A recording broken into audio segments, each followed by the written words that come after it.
ఆయన డ్యూటీలో ఉండాలి. అమ్మా, మిమ్మల్ని కొన్నది ఎందుకు?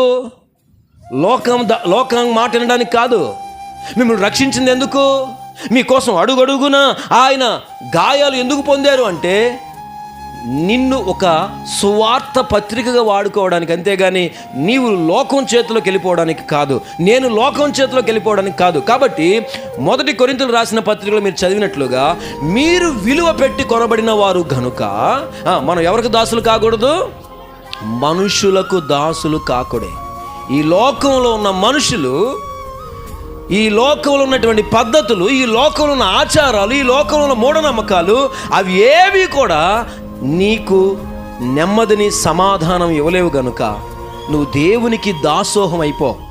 నీ మనసారా, నీ హృదయపూర్వకంగా నీవు ప్రాణాత్మలను లగ్నం చేసుకుని దేవుని మనసారా కొలువు. నిజంగా నేను చెప్తున్నాను,